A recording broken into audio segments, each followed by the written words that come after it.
Bueno, buenos días a todos. En nombre de Alfaguara y de Penguin Random House, muchas gracias por haber venido. Gracias también a la Fundación Telefónica por acogernos una vez más en este espacio y bienvenidos a esta conversación con John Banville. Me acompaña Nuria Barrios, gran novelista, cuentista y poeta, autora de libros como El alfabeto de los pájaros, 8 centímetros, La luz de la dinamo, su último libro que ha ganado el Premio Iberoamericano de Poesía Hermanos Machado. Nuria además es la traductora, por supuesto, de John Banville y de Benjamin Black. Por cuestiones de agenda no ha podido traducir La señora Osmond, que está de todos modos muy bien traducida por Miguel Temprano García, pero sí ha podido estar por suerte hoy con nosotros. Y gracias desde luego a John Banville por estar una vez más en España acompañándonos.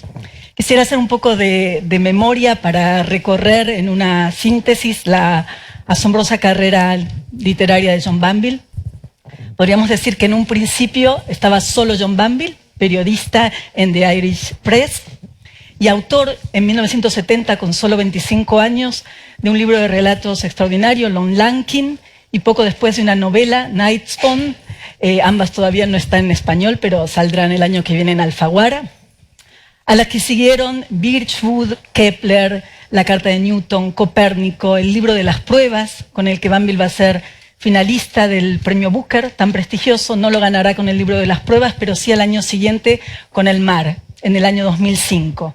Más o menos por esta época, Banville recibe un encargo curioso: escribir el guión para una serie de televisión policíaca, una serie que nunca se va a realizar, pero a Banville le gustó la historia y le gustó, por suerte, ese gran personaje que todos conocen, el Dr. Quirk. No tiene nombre de pila, es el forense que protagoniza la serie de novela negra Quirk. La ironía ha hecho que recientemente, hace unos años, sí, la serie de novela se convirtiera en una serie para la televisión y hizo de Quirk Gabriel Byrne. A esa primera novela, El secreto de Christine, seguirían otras 6. La última fue publicada el año pasado, Las sombras de Quirk, que ganó el premio Best Novel Valencia Negra. También Banville está aquí en España por esto. El sábado recibirá en Valencia este premio. Y Alfaguara publicaba desde siempre puntualmente las novelas de Benjamin Black, pero las novelas de Banville tenían otro editor, como ocurre aún hoy en Estados Unidos, hasta que con Antigua Luz Banville aceptó ser publicado también en Alfaguara con sus novelas con Banville. Y hemos tenido el honor y la gran felicidad de publicar sus novelas. A Antigua Luz siguieron La guitarra azul, traducida por Nuria, y luego esta maravillosa señora Osmond. Después del Booker, Banville ganó otros premios muy importantes, como el premio Franz Kafka, que se considera la antesala del Nobel, o el premio europeo de literatura, que ganaron autores como Javier Marías, como Patrick Modiano, pero quizás su premio más querido ha sido el premio Príncipe de Asturias de las Letras, que recibió en el año 2014, y es curioso la mención del jurado, que destacó que el premio iba para 2 autores en uno, y cito: a John Banville por su inteligente, honda y original creación novelesca, y a su otro yo, Benjamin Black, autor de turbadoras y críticas novelas policíacas. En el año 2014, el año del Príncipe de Asturias, publicamos en español La rubia de ojos negros, una novela que Banville firmaba como Benjamin Black y en la que afrontaba un desafío muy particular. Los herederos de Chandler habían ido a verlo con una propuesta muy intrigante, que era nada menos que resucitar a Philip Marlowe. Banville se puso a ello y el resultado fue La rubia de ojos negros, que fue elegido uno de los mejores libros del año por varios medios aquí en España y de la que algunos críticos dijeron incluso que era mejor que Chandler. 4 años después tenemos La señora Osmond. Otra vez Banville se mete en un desafío complejo, ponerse nada menos que en la piel de Henry James, aunque creo que esta fórmula no es muy conveniente, él nos la va a explicar mejor. Y así hace nada menos que revivir a Isabel Archer, o a la señora Osmond, casada con Gilbert Osmond, en La señora Osmond. Es decir, vuelve a la vida la gran heroína de Henry James, de Retrato de una dama. Yo empezaría preguntándole por qué este desafío y por qué Henry James. Well, it's very simple. Bueno, es muy sencillo. Henry James es el mayor novelista que haya existido en este género, quizá en novelas más intelectuales o... Puede que haya habido gente con más talento que él, pero como novelista puro, él es el mejor. Nos ha dejado muchísimas obras, al menos yo diría por lo menos 6 u 8 obras maestras, y no me gustaría morirme sin haber tratado de emularle. La verdad es que no me habría gustado morirme sin haberlo intentado. Hago referencia al retrato de una dama como la precuela de mi libro, lo hago de forma un poquito irónica, ¿no? Es un artista soberbio y lógicamente en mi arrogancia, digamos, mi estupidez, digamos, decidí terminar el libro porque el retrato de una dama no está terminado realmente. Él mismo muchas veces lo decía, en algunos de sus libros pasa. En algunas de sus ocasiones ha pasado que se ha escrito una secuela. Entonces, bueno, pues en este caso lo hice en lugar de que lo hiciera él. Hablando de Henry James, o por lo menos empezar esta parte de la entrevista hablando de la conversación, hablando de Henry James, me gustaría citar una frase de la escritora Cynthia Ozick. Ella en una ocasión dijo: misteriosamente, Henry James es siempre nuestro contemporáneo, a pesar del tiempo transcurrido. Es como si nuestra propia sensibilidad estuviese por fin llegando a la altura de la suya. ¿Está de acuerdo? Oh, yes, Sí. Retrato de una dama es la primera gran novela feminista, digamos, escrita por una persona que era homosexual.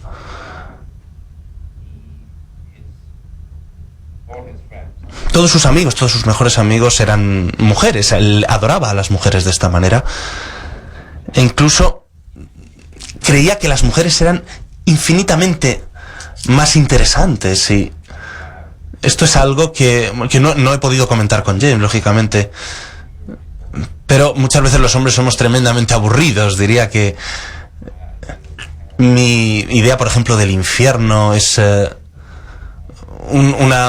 solamente una fiesta interminable, solamente con hombres. Entonces, hablando sobre ellos, diciendo cuán maravillosos son, en fin.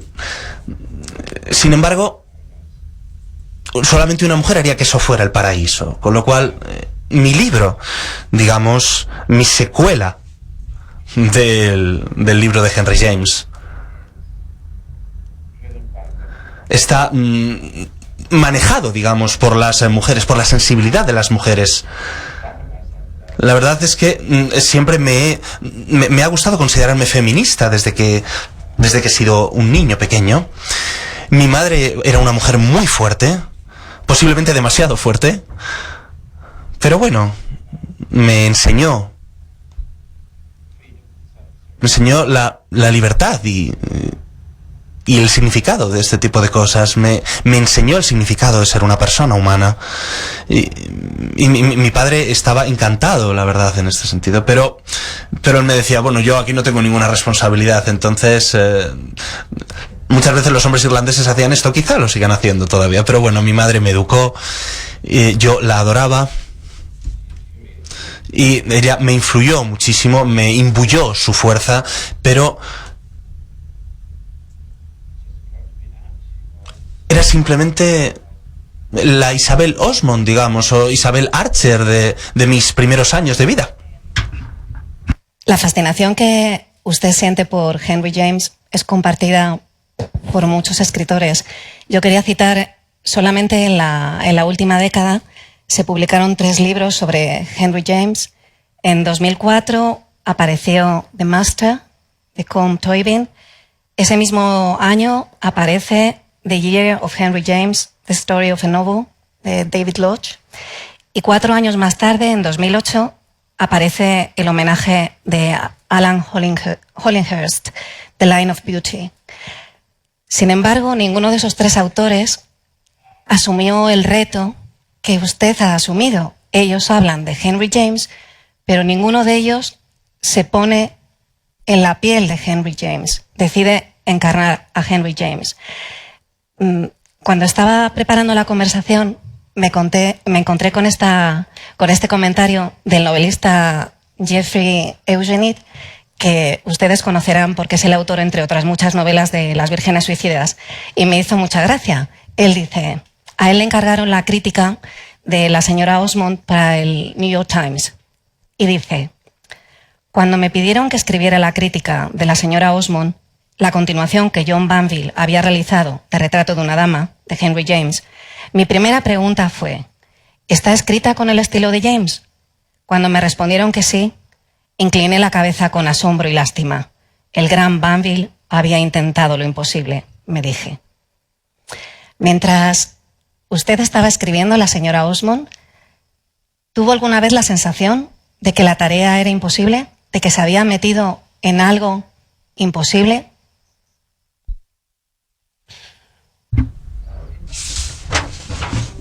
No, si te concentras lo suficiente, de una forma lo suficientemente profunda en cualquier tarea, la puedes hacer.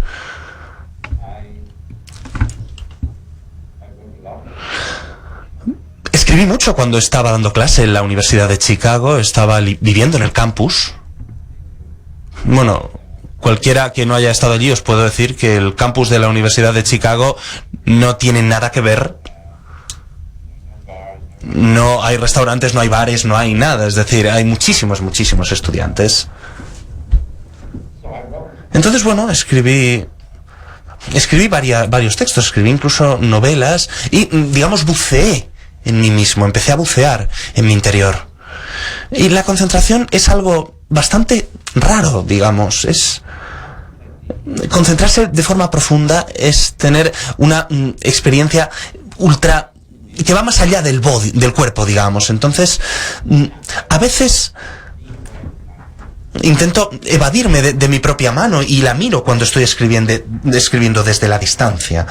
Entonces, como si yo no estuviera allí, pero después, tal y como digo siempre, incluso cuando estoy escribiendo, como yo mismo, como John Banville, yo tampoco estoy ahí, porque no hay John Banville que esté en el mundo, digamos. Solamente hay un John Banville que está escribiendo en su escritorio y está escribiendo allí, sentado allí. Entonces, esa es la persona que existe. Por ejemplo, hace 7 años estaba tratando de publicar un artículo para un periódico, entonces era prosa anónima, por ejemplo, y me dijeron, bueno, ¿qué piensas? Bueno, lo leí y dije, bueno, la verdad es que parece que esto lo he leído en algún sitio. No, pero lo has escrito tú.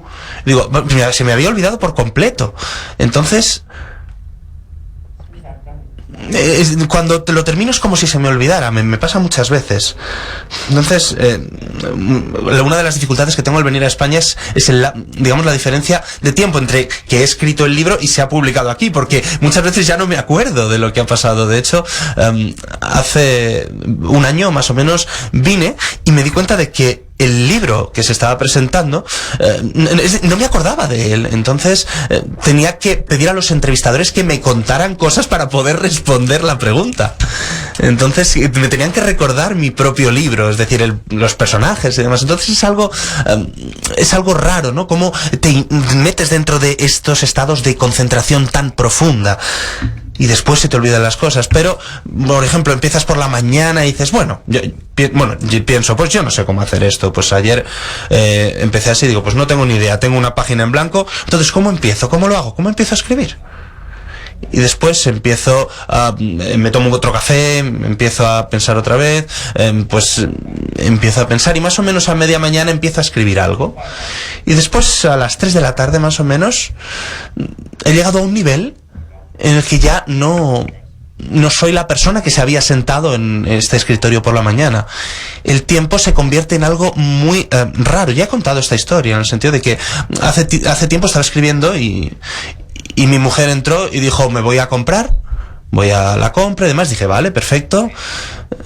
Y me dijo algo más y digo, Y digo, pensaba que te habías ido a comprar. Y dice, ya sí, ya me he ido. Es decir, no tenía la conciencia de que el tiempo hubiera pasado. De repente había pasado un rato y no era consciente. No había pruebas tampoco en la página. No habíamos registrado ese tiempo. Entonces no sabía lo que estaba pasando. Es un estado bastante raro. Es decir, es complicado lidiar con el lenguaje y con este tipo de cosas a la hora de escribir. Es decir, con este tipo de cosas que tenemos que hacer los seres humanos. Pero también es algo extraño, porque cuando no eres tú mismo, a veces piensas que, bueno, pues ¿por qué tengo que escribir estos libros? Es como para escapar de ti mismo. A veces incluso lo llegas a pensar. Era bastante antes de terminar la novela de enviarme las primeras 40 páginas que leí como un niño, así de una sentada.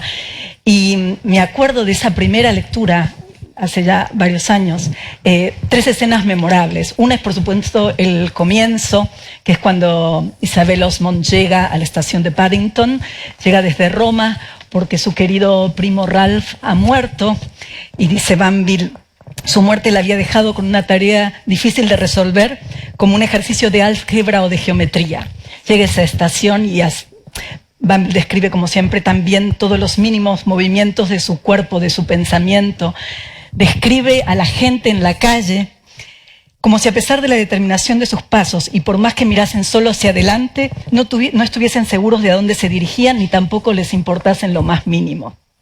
Es una escena maravillosa. Hay otra escena en ese primer capítulo que es la de un desconocido, un hombre humilde que llora desconsoladamente y que conmueve mucho a Isabel.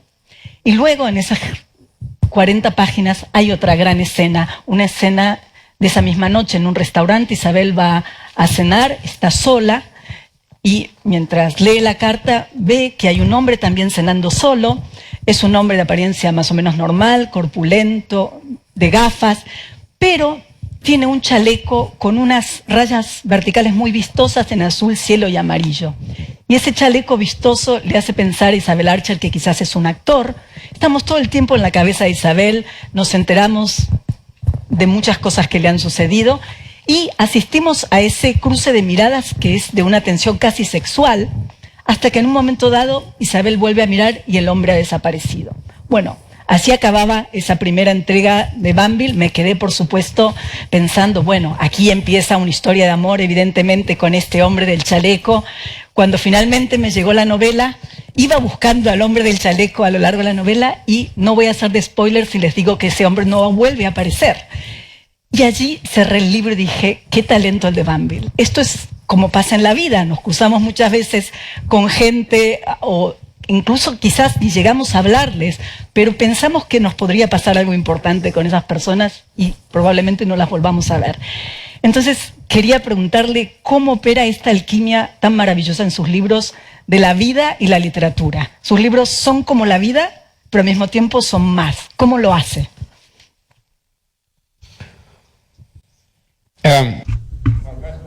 Bueno, en primer lugar, el hombre que se ve es Henry James. El hombre que aparece en el hotel es Henry James. Bueno, ¿no te habías dado cuenta? Bueno, está a punto, está allí, es decir. Pero es gracioso como has mencionado el aspecto erótico, digamos, a la hora de escribir. Y creo que cada vez más, cada vez que me hago mayor, quizá la erótica se va cada vez más lejos de mí, por decirlo de alguna manera. Y creo que es como una especie de... Hay algo erótico, hay algo sexual en esto. Bueno, estaba haciendo una sesión de preguntas y respuestas en Irlanda hace tiempo y alguien dijo que el primer párrafo de este libro es como un orgasmo. Y lo leí y dije, oh, pues sí, la verdad es que sí, de algún modo lo es. Se mueve, digamos, en la manera en la que cada vez es más y más denso y más como si se perdiera, hasta que al final culmina. Entonces, no pretendía esto, lógicamente, pero cada vez creo más que, bueno, esto es cierto porque escuchar música, por ejemplo, es muy erótico. Entonces, esta es mi última teoría de los artistas, que todos están siempre basados en la erótica. Y simplemente pues lo que quiero es tener, bueno, creo que todos queremos tener una vida sensual, digamos. Cuando Henry James escribió la precuela en el siglo XIX, la mayor parte de estas cosas no se podían decir, es decir, no podíamos hablar sobre la sexualidad.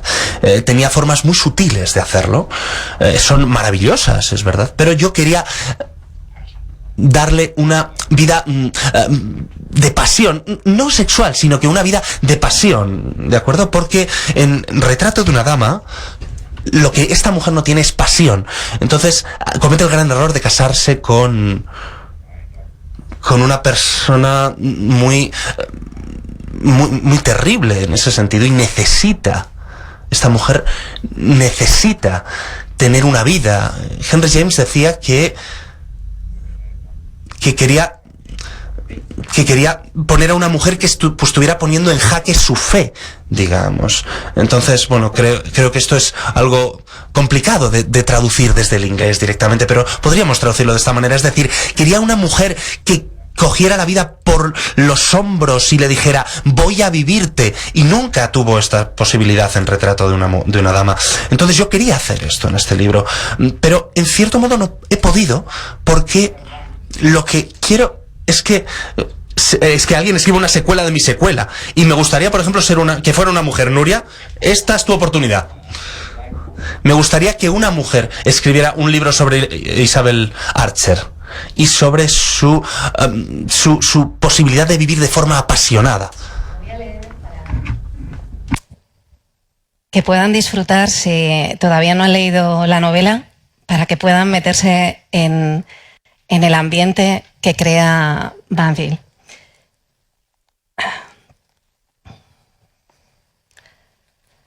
Adorada fue la última palabra que el agonizante Ralph Touchet había pronunciado en su presencia, y ahora reparó en que ella había dado por sentado que siempre le adoraría a alguien, sin tener que adorar a nadie a cambio. Eso era complacencia, eso era vanidad, eso era orgullo, afectos todos que habían servido para apuntalar su idea de sí misma como figura singular y una fuerza en el mundo, o al menos en su versión en miniatura del mundo. Y así la habían dejado vivir feliz en la casa de su propio yo, que, como ahora comprendía, no era mucho más grande que una casa de muñecas. ¿Feliz? La palabra la alcanzó y la devolvió bruscamente a la realidad que la rodeaba, la realidad de la luz del sol, de la calle, de los transeúntes, de la extraña y ajetreada transacción que suponía estar viva. Había vivido largos años con su marido. No habían sido muchos, pero sí largos. Acurrucada en los abarrotados confines del hogar en miniatura que había creado con tanta habilidad. ¿Había sido feliz? Al principio tal vez, pero esa primera parte, complacida, pronto había dado paso a una segunda parte lamentable, una situación que había acabado con una brusquedad tan violenta que sus nervios aún vibraban de golpe, como la horquilla de un diapasón. Ahora se volvía a plantear la pregunta que llevaba haciéndose desde que partió de Italia para estar ante el lecho de muerte de su primo. La pregunta de cuántas verdades acerca de la naturaleza y las circunstancias reales de su matrimonio había conocido sin llegar a decirse que lo sabía. Si había cometido una gran injusticia consigo misma y con los demás, tal vez fuese precisamente esa, que había forzado su propia ignorancia. Pero ¿cómo?, gritó para sus adentros. ¿Cómo podía haberlo evitado, con su marido y Madame Merle, incitándola a seguir en ese estado de ceguera, sosteniendo el velo tenso delante de sus ojos, el velo de seda maravillosamente perfumado? Y el hecho era, claro, que su marido no había vivido con ella en esa casa diminuta, sino fuera todo el tiempo, de pie a su antojo, con las manos en los bolsillos y agachándose solo de vez en cuando para asomarse y verla sentada con los brazos alrededor de las rodillas y la cabeza tan inclinada que apenas se le veía la punta de los pies. A mí me gustaría volver al tema del feminismo, que Banville ha mencionado repetidas veces desde el inicio. Seguramente todos ustedes han leído ya Retrato de una dama, pero bueno, si no es así, me van a permitir que haga unas breves pinceladas para que les cuente el argumento. Bueno, la protagonista es una joven americana, Isabel Archer, mueren sus padres, ella recibe una herencia y decide viajar a Europa para afirmar su independencia. Bueno, como tiene dinero, rápidamente surgen muchos pretendientes, ella se convierte en un objeto de deseo. Toda la primera parte de Retrato de una dama gira en torno al juego con los pretendientes, pero desgraciadamente Isabel, que es una figura tan potente, hace la elección equivocada. Elige al marido equivocado, que es Gilbert Osmond, alguien que se casa con ella por su dinero. Y en la segunda parte de la novela, que ya tiene la complejidad psicológica que uno siempre busca en Henry James, en la segunda parte Isabel descubre que el marido se ha casado con ella por su dinero, que le ha sido infiel y que además el marido, que tiene una hija de un matrimonio anterior, su mujer murió, pues su hija no es hija de su antigua esposa, sino de un amante, de su amante. La novela acaba, con Isabel, cuando se entera de todo esto, se marcha de Italia, de Roma, donde viven, y se va a Londres a ver a su primo, que está muriendo. Además es el primo el que le ha dejado el dinero. Y la novela acaba con Isabel, con la decisión de Isabel de regresar a Roma. Y el final queda abierto. No se sabe si Isabel vuelve a Roma porque ha decidido aceptar la convención del matrimonio, si vuelve a Roma porque quiere rescatar a su hijastra, o si vuelve a Roma para romper el matrimonio. Y si así fuera, si ese fuera el caso, en la última pregunta, entonces Isabel se aparecería como una pionera del feminismo, de lo que suponía la emancipación social y política de las mujeres. Ese tema del feminismo, que apunta ya Henry James en Retrato de una dama, Banville lo retoma con una fuerza inusitada y lo desarrolla con toda la fuerza en su novela, porque él sí que va a decidir cuál de esas tres preguntas, cuál es la respuesta a esas tres preguntas que habían quedado en el aire. Si vuelve para retomar su matrimonio, si vuelve para salvar a la hijastra o si vuelve para romper el matrimonio. Bueno, imagínense ustedes lo que significaba ser mujer en 1876, lo que significaba cometer un error que podía, solamente un error, el más mínimo error, podía destruir la vida de una mujer. La señora Osmond es, entre otras muchas cosas, como verán cuando lo lean, es la historia de una venganza muy inteligente, muy, muy inteligente, y realmente con un sentido poderosamente feminista. A mí me gustaría preguntarle a Banville si él cree que Isabel Archer debería ser reivindicada como una figura feminista, como un personaje feminista, uno de los grandes personajes feministas. Oh, yes, I think. Sí, por supuesto. Creo que lo es. Quizá simplemente haya que darse cuenta. Es una heroína feminista. Y bueno, cuando leí el libro por primera vez, cuando tenía 20 años, el libro de Henry James, lo leí de una forma muy diferente que cuando ya pues tenía mis 40 años, una cosa así. Entonces lo leí diferente también cuando tenía 60. Entonces simplemente pues depende también del momento en el que lo leas. Pero creo que esto es lo maravilloso sobre las grandes obras maestras. Es decir, dependiendo del momento en el que las leas, las escuches, las veas, tu percepción es distinta. Pero creo que el feminismo se ha convertido en algo importante en el mundo. Yo diría que esta mujer llena su vida. O, al menos ese es su objetivo, llenar su vida, vivir su vida de una forma tan plena y apasionada como pueda. Y esta es la tarea de todos nosotros, es decir, simplemente tenemos un pequeño momento sobre esta tierra, sobre este mundo, y tenemos que tratar de vivir nuestra vida de forma más plena, lo más plena posible, hasta los 60, 70, 80 años. Es decir, ni siquiera nos damos cuenta, es como un suspiro en digamos, en temporalidad universal. No es nada en comparación con la duración que tiene el universo. Entonces, estamos aquí solamente un momento. Tenemos que aprovechar todo esto. Entonces, estar aquí es lo que, digamos, las cosas que parecen preocuparnos son muchas veces las cosas que no tienen mucho sentido. Muchas veces es como las cosas más fugaces, más efímeras. Entonces, tratamos de vivir lo mejor posible muchas veces, y esto es lo que esta mujer trata de hacer.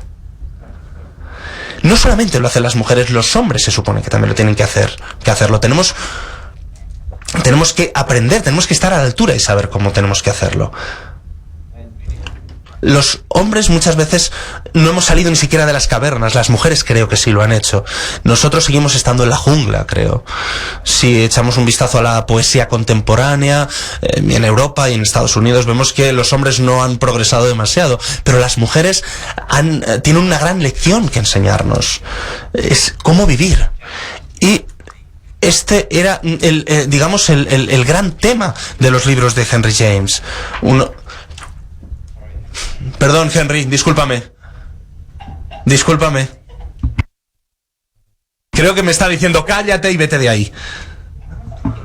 No, tengo que contar una pequeña historia. Hay un poeta irlandés, bueno, y su esposa, digamos que lo veía como una criatura mística, por decirlo de alguna manera. Y yo estaba en un festival. Creo que en Buenos Aires, no recuerdo bien. No, en Sao Paulo, en Brasil. Y había esta persona estaba dando una charla y estaba su mujer allí. Y estábamos en una sala muy pequeña que tenía pues como estas persianitas que tenemos aquí en la parte de atrás, seguía siendo de día. Y cuando mencionó el nombre de George Yates, de repente las persianas empezaron a vibrar. Y la persona dijo, bueno, no pasa nada, simplemente es su mujer que se está quejando. Entonces, este es un poquito como lo que acaba de pasar aquí, ¿no?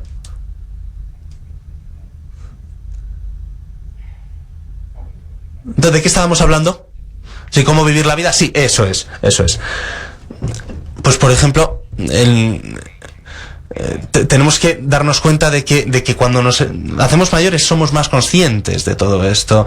Entonces es un error no vivir todo lo que podamos vivir, y esto es lo que se le dice a los personajes de Henry James. Incluso vive tu vida. Es una lección muy sencilla, es una lección así de simple. Simplemente nos dicen que vivamos lo más intensamente que podamos, que vivamos con arreglo a lo máximo de nuestras posibilidades.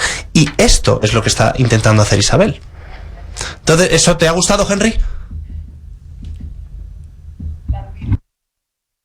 Que además, muy interesante feminismo, porque siempre asumimos desde un cuarto propio de Virginia Woolf que las mujeres para ser libres necesitábamos dinero propio, ¿no? El cuarto propio como una metáfora del dinero propio y de una casa propia.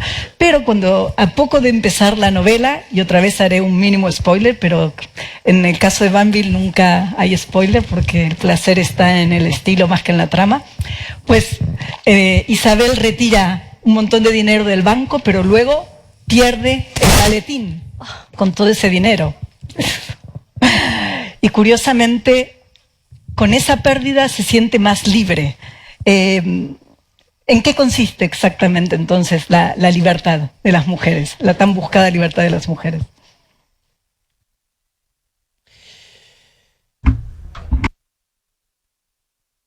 Bueno,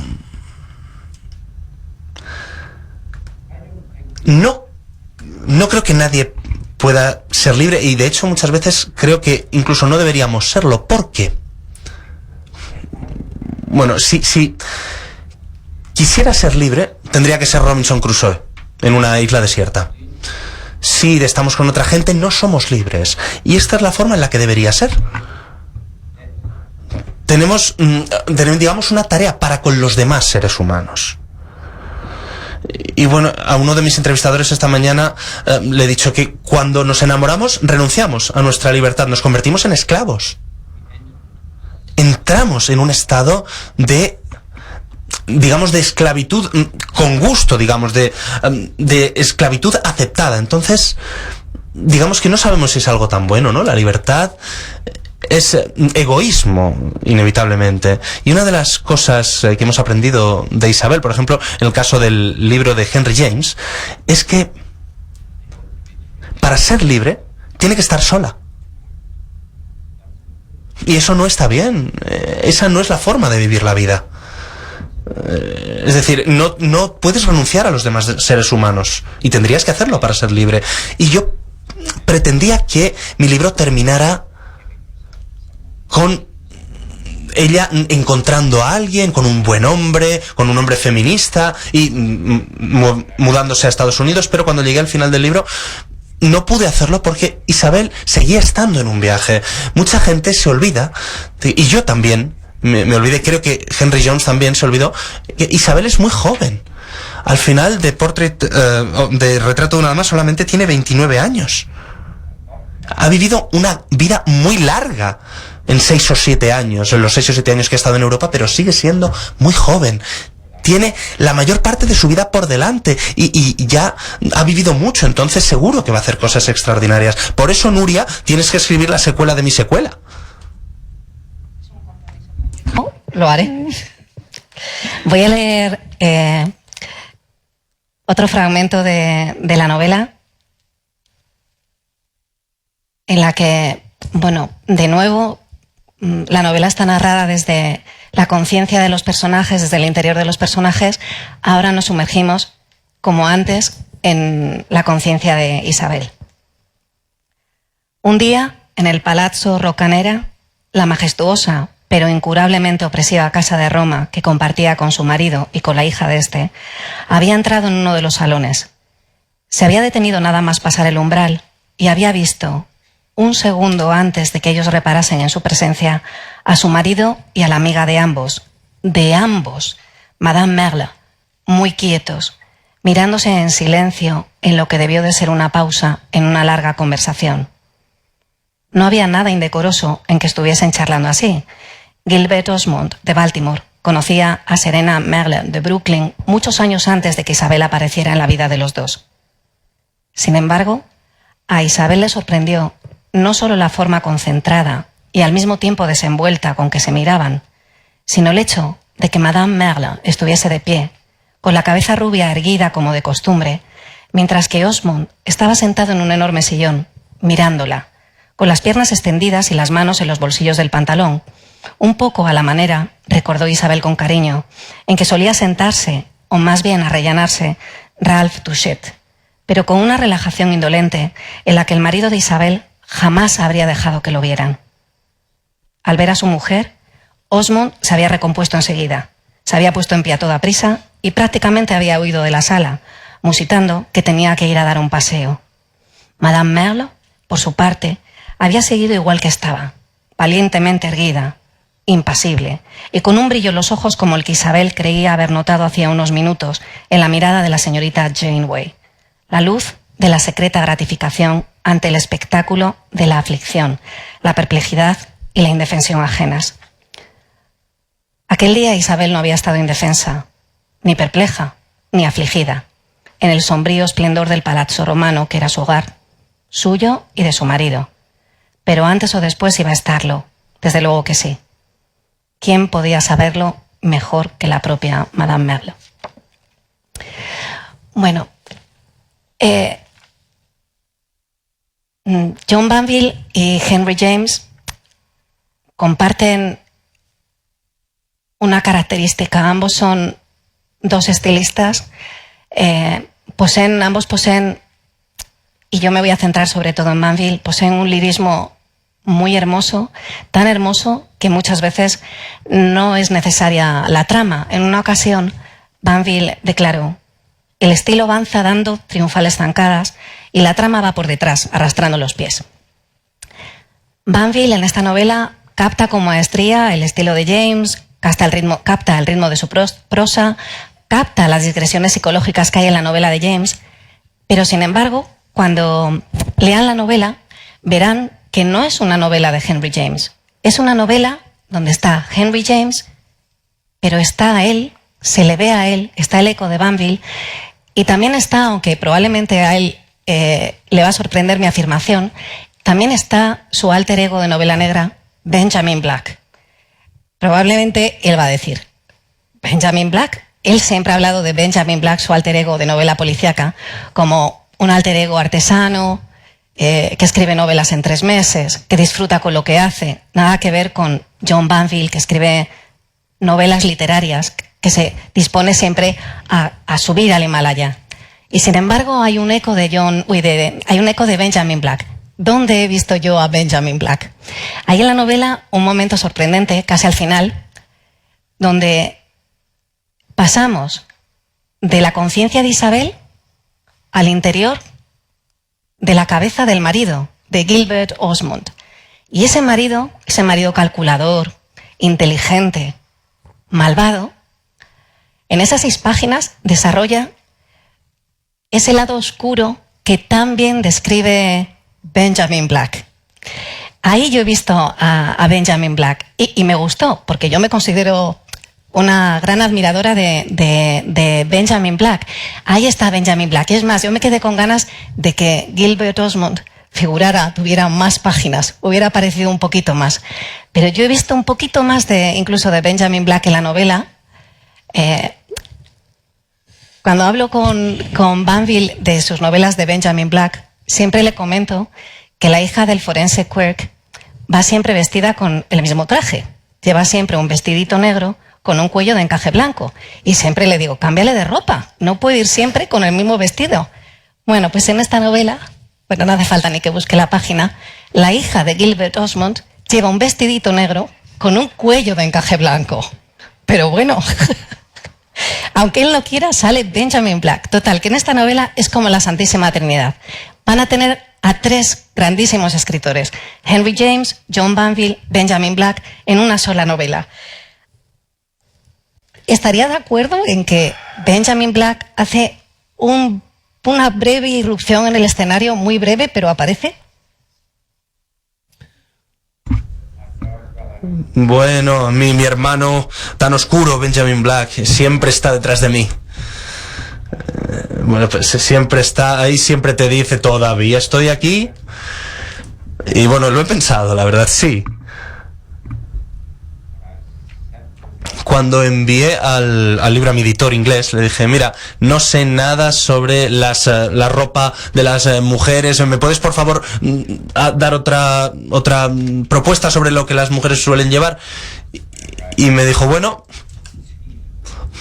esta mujer siempre estaba con un vestido negro y un cuello blanco. Bueno, creo que esto ha sido un pequeño fallo, pero creo que esta es culpa de Benjamin Black. Él lo hizo, yo no he sido, yo no he sido.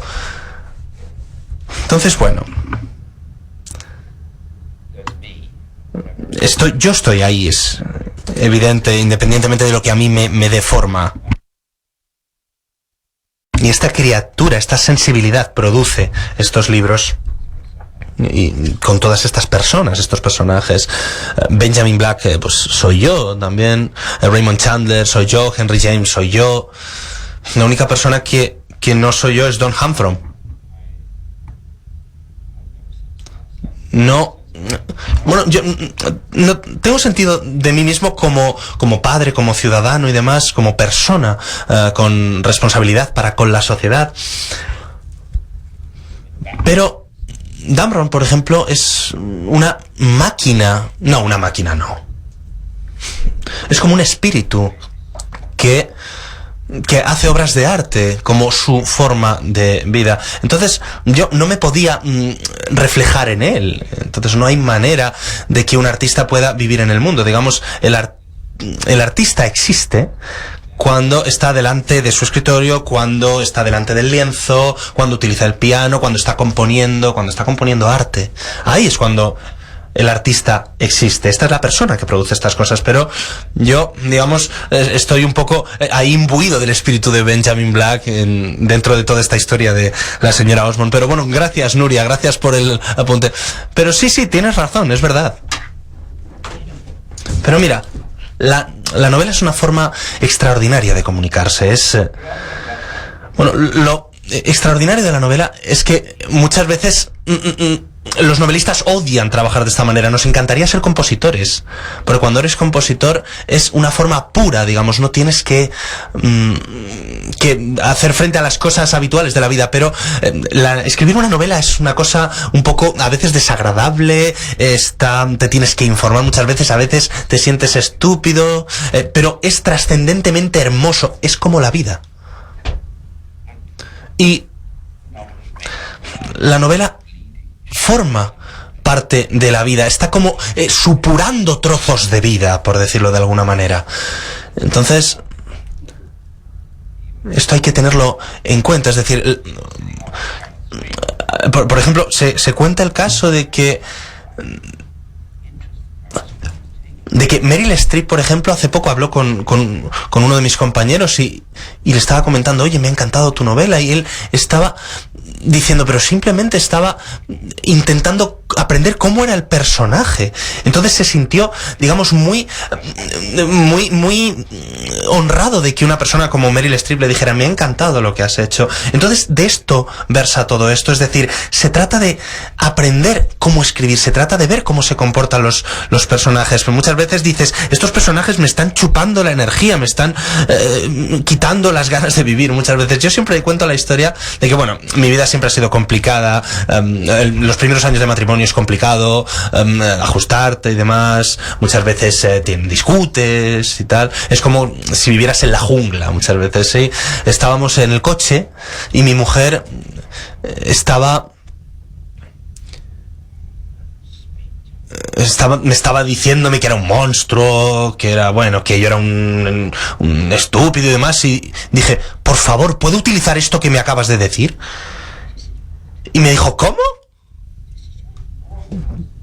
Pero si te acabo de decir que eres un monstruo, y digo, sí, pero lo puedo usar. Y me dijo, bueno, vale.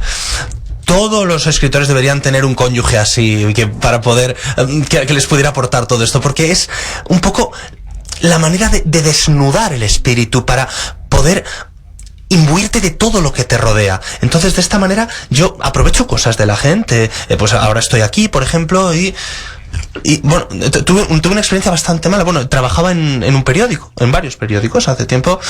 Bueno, era, no sé cómo lo llamáis, un editor, no sé cómo se llama aquí. Y trabajaba con diferentes personas, bueno, y había una persona allí que tenía sus hermanos y demás. Y trabajábamos de una forma que era bastante desagradable, pero esta persona con la que yo trabajaba era bastante más inteligente de lo que parecía, y había escuchado una conversación con uno de sus compañeros y utilicé esta conversación en el libro. Y vino y me dijo, oye, he leído tu libro y creo que yo aparezco ahí. Digo, no eras tú. Pues se murió esa noche. Quiero decir, a ver, no digo que yo fuera el culpable, ¿vale? Pero qué coincidencia tan terrible. Murió la noche en la que leyó el retrato, entre comillas, que yo le había hecho. Entonces, tenemos que tener en cuenta todo esto, que no sabemos cuándo va a llegar nuestro momento. Entonces, muchas veces yo nunca me fío de los artistas. Son monstruos, lo que estoy diciendo, ¿verdad, Nuria? Sí, tienes razón. Bueno, quizá las mujeres escritoras no lo son. No lo sé, lo dudo, pero no sé. No creo. Bueno, en cualquier caso. De abrir un poco la conversación, quisiera que empezáramos por algunos periodistas que están presentes que no han podido entrevistar a Banville, mientras los demás pensamos más preguntas. Quisiera que empezáramos por los periodistas que están aquí presentes, si se quieren presentar y hacer alguna pregunta. Sí.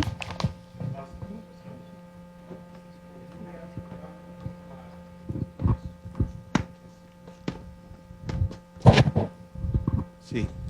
Nuria, cerrando un poco o intentando cerrar, mejor dicho, las cuestiones que has planteado, me gustaría saber, o sea, qué diferencias ha encontrado el escritor a la hora de hacer una inmersión en Henry James y al mismo tiempo también en Chandler. Es decir, ¿qué dificultades, qué diferencias habrían esas dos inmersiones? Y en relación con esto también me gustaría saber si hay otros escritores, se me ocurre Casa de Muñecas, otros textos que también pueden circular por ahí, porque dentro de esa perspectiva feminista el emblema es Casa de Muñecas, y no sé por qué me ha resonado, no sé si ha podido rondarlo usted por la cabeza.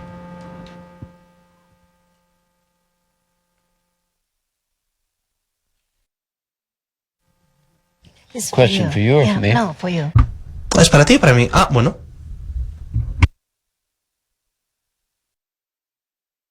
Bueno, sería absurdo que me erigiera como un feminista, como un psiquiatra o similar. Simplemente soy un novelista. Yo simplemente cuento historias y trato de que las frases sean lo más perfectas posibles. Eso es lo que yo hago. No tengo agenda, no tengo calendario, simplemente saco lo que dijo Kafka: el artista es el que no tiene nada que decir. Yo no tengo nada que decir, es decir, no tengo mensaje cuando me siento a escribir, simplemente quiero escribir, solamente quiero que esta frase que estoy escribiendo sea lo más perfecta posible y nada más importa. Y si esta frase es lo más perfecta posible, esta frase va a generar la siguiente frase, y la siguiente va a generar la siguiente, y la siguiente. Entonces, después de 2, 3, 4, 5, 6 años, tengo un libro. Pues digo, bueno, pues no puedo hacer esto, no puedo tal, no puedo cual.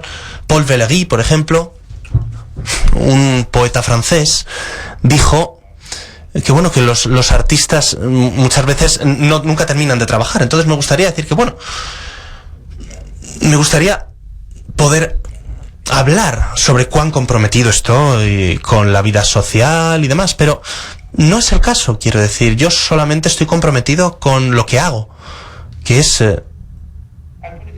bueno, vamos a decirlo de esta manera, siempre me fascina esta obsesión que tengo de sentarme en mi escritorio día tras día, mes tras mes, año tras año, escribiendo frases, tratando de que sean correctas. Entonces, esto después se publica y otra gente está interesada en lo que yo he hecho. Esto me parece algo maravilloso, es un fenómeno extraordinario.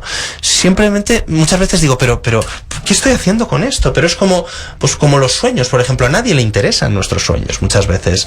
Siempre hago la analogía de, por ejemplo, con unos sueños de estos tan poderosos que tenemos 2 o 3 veces por la mañana, nos levantamos por la mañana y se lo tratamos de contar a otra persona, y muchas veces ves la cara de la gente porque no le ve sentido. Muchas veces dice que es aburrido, no lo ve como tú. Lo que yo trato de hacer es pasar mi vida haciendo que los sueños sean coherentes, digamos, y que sean interesantes y sorprendentes para mucha gente. Y mis sueños, la verdad es que parece que le siguen gustando a mucha gente, lo cual me sigue pareciendo extraordinario. Había una persona que hace poco me dijo que tenía 2000 lectores, una cosa así, me dijo, cuantísima gente. Entonces, volvemos a esto, se trata de llevar tus sueños a otra gente, se trata de que tus sueños encuentren eco, digamos, en la conciencia de otra gente. Es algo extraordinario. Me siento muy privilegiado por esto. Es un trabajo complicado, pero es un trabajo... Bueno, un trabajo sencillo no es fácil. No sé si esto responde a su pregunta, pero no he estudiado libros feministas antes de escribir esto. Nunca pensé en este tema del feminismo hasta que escribí el libro. Entonces, bueno, nunca sé nada, digamos. Kafka también dijo, no sé cómo es exactamente, no pienso como debería, no debería hacerlo como pienso, bueno, no recuerdo bien.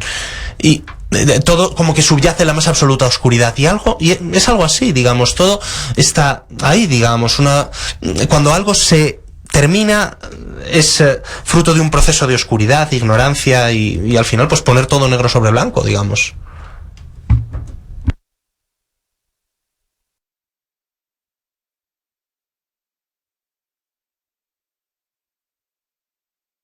quería preguntarte un poco sobre el acercamiento a Henry James. Ha sido más o menos de 3 maneras, ¿no? O sea, primero lo hiciste como lector, luego como escritor, y luego lo has convertido en un personaje de la novela. ¿Qué es lo que piensas que cada uno de estos estadios puede decirnos de ese Henry James, o esas diferencias como tú lo viste en cada uno de estos estadios?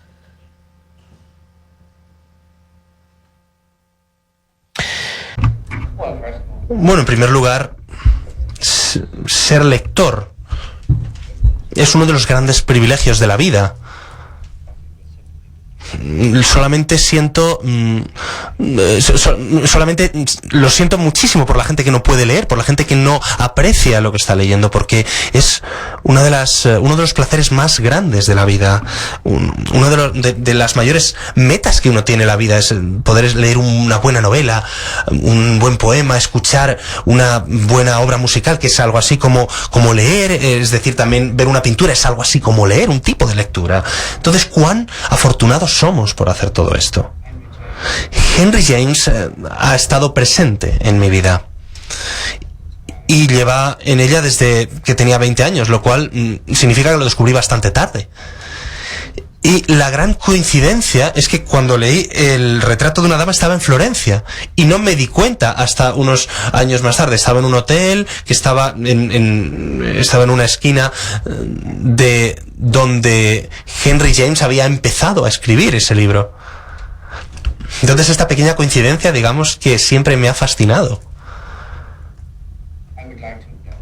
Me gustaría haberlo conocido. Creo que era una persona muy protegida, muy vigilada, digamos, porque era homosexual. Entonces no podía ser homosexual públicamente. Pues, por ejemplo, conocemos otros casos, y me gustaría haber escuchado todas las historias que él me podía haber contado. Parece que ahora me estoy convirtiendo en Henry James, pero también me gustaría haber conocido a su hermano William James, al filósofo, que creo que también era bastante conocido en aquel momento. Y bueno, leí el libro, estaba, la verdad es que en momento de trance, digamos, y creo que Henry James fue uno de los mayores escritores que hemos tenido en este género.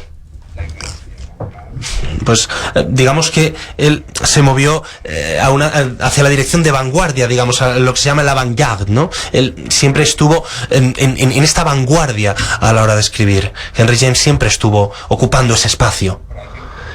Pero creo que el mundo moderno que abrió Henry James es algo que ha servido a muchos otros para inspirarlos, digamos. Entonces es, digamos, una senda. Él marcó la senda para otros que vinieron después. Y la verdad es que es una senda bastante hermosa. Entonces esto ha sido leerlo, ¿vale?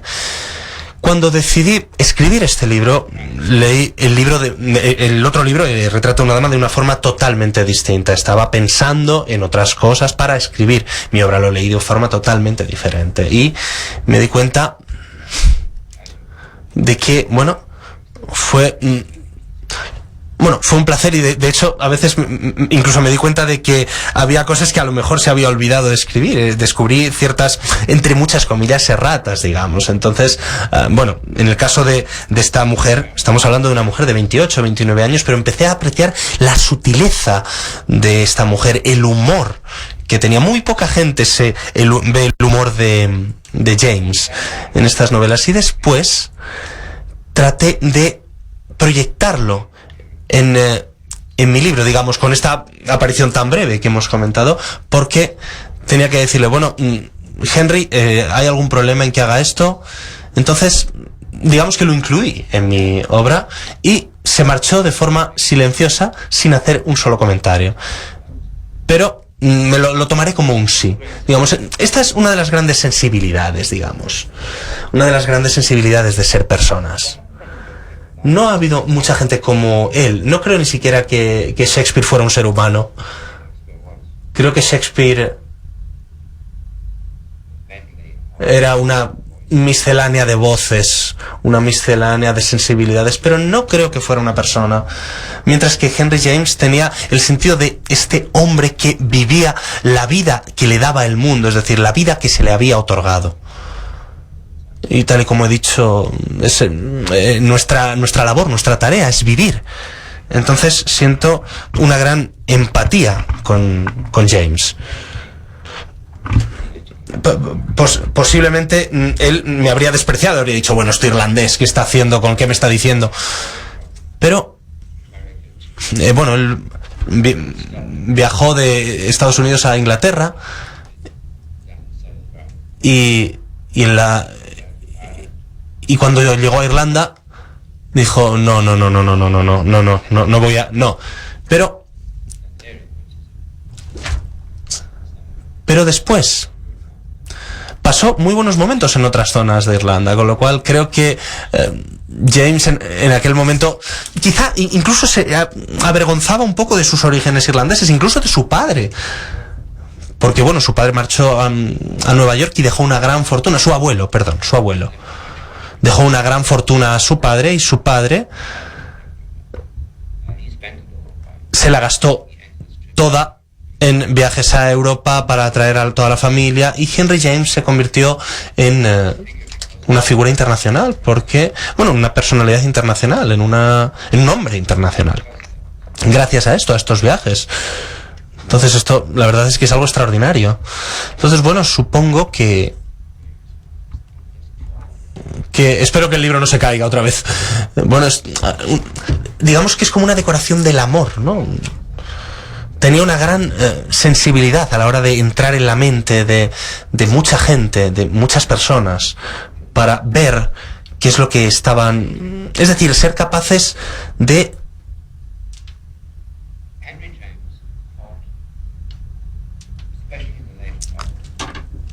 Bueno, Henry James trasladaba, sobre todo en sus últimas novelas, lo que era estar vivo, lo que era ser consciente.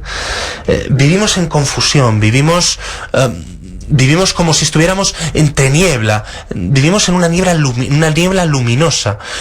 Es decir, decimos, bueno, ¿qué son estas criaturas tan extrañas? Otras personas que pueden asustarnos o de las que podemos enamorarnos, pero siempre estamos encontrando nuestro camino entre la niebla. Y entonces esto es lo que él trasladaba en sus últimas novelas. ¿Qué es estar vivo? Vivir en el estado de esta confusión tan, digamos, tan rara, tan extraña. Bueno, era un gran artista. ¿Qué más puedo decir en este estado tan dichoso? No se ha caído, ahora el libro no se ha caído. Con Banville y leyéndolo, y ya veo que estamos sobre la hora. Tenemos muchas preguntas, pero va a tener que ser la última, así que quien se anime, que la piense muy bien, porque tenemos que cerrar con esa pregunta. Yo quería preguntarle, en su vida, cuando se nutre de todo lo que pasa a su alrededor, y eso son cosas que pasan en la vida, cuando usted expresa eso en sus libros, ¿ha perdido amigos? ¿Ha perdido gente cercana a usted al contar posiblemente sus historias? ¿Se siente solo?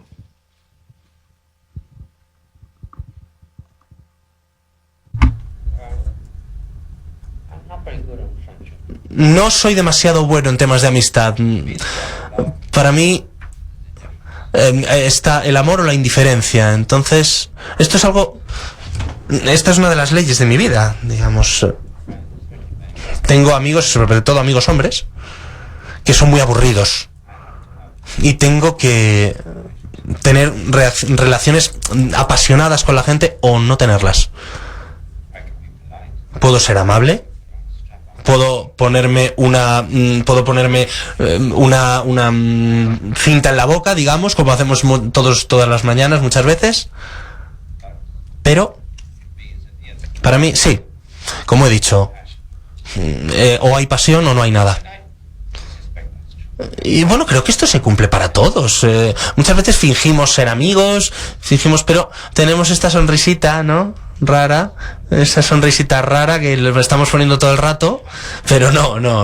Bueno, recuerdo hablar con un amigo mío, se llama Claudio, estábamos hablando sobre libros y demás, y me dijo, mira, cuando vuelves al hotel, te das cuenta de que llevamos haciendo turismo todo el día y que llevas sonriendo todo el día, te duelen las mejillas, o sea, está como que si se te estuvieran agrietando los labios, y en ese momento es como que te tiras en la cama y dices, nunca más, no lo voy a hacer más, pero luego te levantas el día siguiente y lo haces otra vez.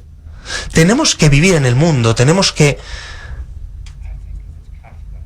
creo que fue Kafka el que dijo, no, Schopenhauer dijo, deberíamos felicitarnos y deberíamos saludarnos como compañeros trágicos, como compañeros de miseria, digamos. Y este es un sacrificio que hacemos. Tenemos que renunciar a nosotros mismos para poder hablar y estar con los demás. Mi amigo Mark Nehm, bueno, un libro suyo, tiene un libro que se llama Otra gente. Otra gente es un misterio. Y yo siempre digo que otra gente son infinitamente misteriosos. Creo que hace tiempo, mira, fui a Budapest en tren, y el tren pasó en una ciudad en que está por esa zona, no recuerdo en cuál, y se detuvo en la parte de atrás de un edificio de apartamentos, así bastante alto, 40 o 50 habitaciones, y era por la noche, y había muchas ventanas con luz. Y como era la parte de atrás, la gente no se dio cuenta de que había gente como yo, observándolos, sentados en el tren, viéndolos.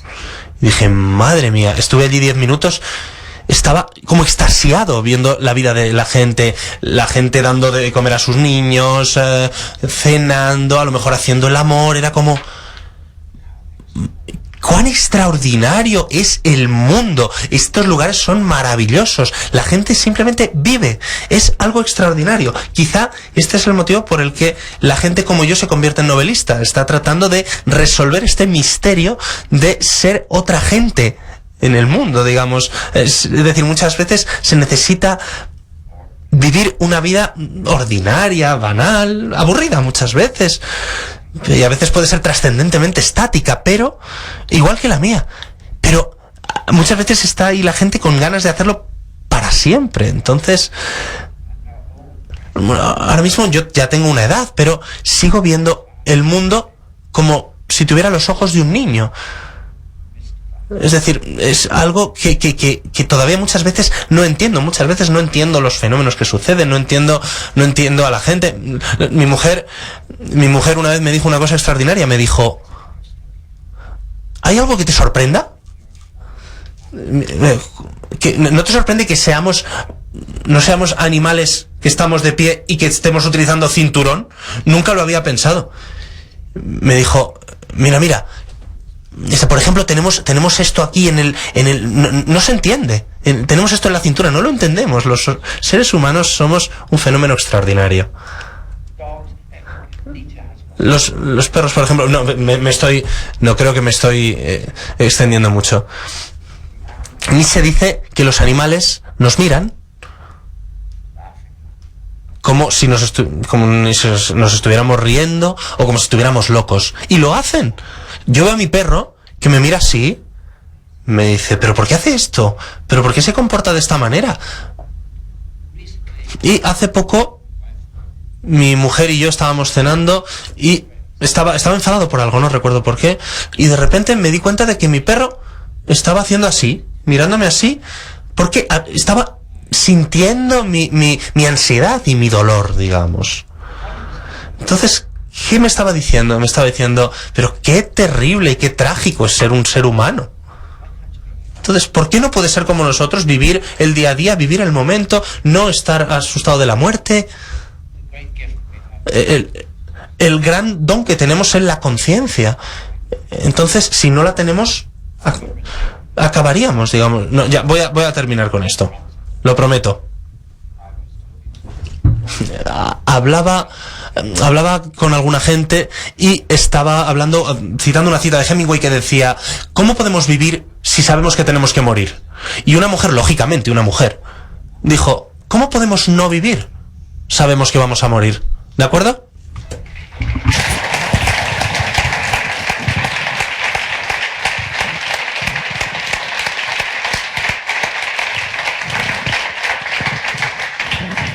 Los invito a seguir la conversación a través de los libros y Banville va a firmar ejemplares ahora mismo. Muchas gracias.